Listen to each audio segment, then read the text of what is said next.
When I was young, I didn't really know what I was going to do when I got older. People kept asking me, but then eventually I thought that the idea of inventing things would be really cool.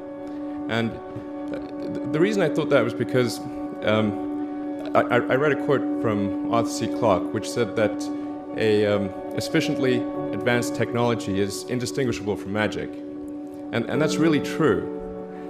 If you go back, say 300 years, the things that we take for granted today you'd be burned at the stake for. Being able to fly, being able to see over long distances, being able to communicate, and having access to all the world's information instantly from almost anywhere on the earth. This is stuff that really would be magic, or would be considered magic in times past. In fact, I think it actually goes beyond that, because there are many things that we take for granted today that weren't even imagined in times past. They weren't even in the realm of magic. So it actually goes beyond that.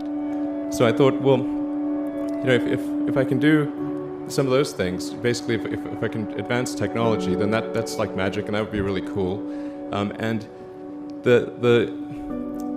I also had sort of a slight existential crisis, because I was trying to figure out what does it all mean? Like, what's the purpose of things? And I came to the conclusion that if we can advance the knowledge of the world, if we can do things that expand the scope and scale of consciousness, then we're better able to ask the right questions and become more enlightened, and that's really the only way forward. I think about what technology solution is necessary in order to achieve the particular goal, and then try to make as much progress in that direction as possible. I think being a multi-planet species and being out there among the stars is important for the long-term survival of humanity. But then the part that I find personally most motivating is that it creates a sense of adventure, and it makes people excited about the future. If you consider two futures, one where we are forever confined to Earth until eventually something terrible happens, or another future where we are out there on many planets, maybe even going beyond the solar system. I think that second version is incredibly exciting and inspiring, and there need to be reasons to get up in the morning. Life can't just be about solving problems. Otherwise, what's the point? There's got to be things that people find inspiring and make life worth living.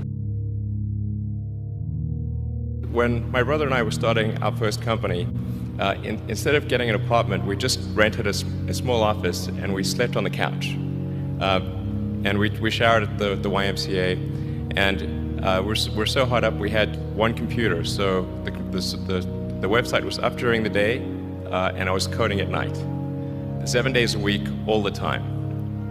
And I sort of briefly had a girlfriend in that period, and in order to be with me, she had to sleep in the office. So work hard, like every waking hour. That's the thing I would say, particularly if you're starting a company. A natural human tendency is wishful thinking. So a challenge for entrepreneurs is to say, well, what's the difference between really believing in your ideals and sticking to them versus pursuing some unrealistic dream that doesn't actually have merit? And that is a really difficult thing to tell you. Can you tell the difference between those two things? Right. So you need to be sort of very rigorous in your self-analysis. I think certainly extremely tenacious, and then just work like hell. You just have to put in 80 to 100-hour weeks every week. All those things improve the odds of success. Or how do you think about making a decision when everyone tells you this is a crazy idea? Or where do you get the internal strength to do that? Well, first of all, I'd say I actually think I feel fear quite strongly.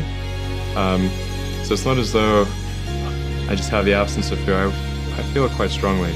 But there are just times when something is important enough, you believe in it enough, that you do it in spite of fear. People shouldn't think, well, I feel fear about this, and therefore I shouldn't do it.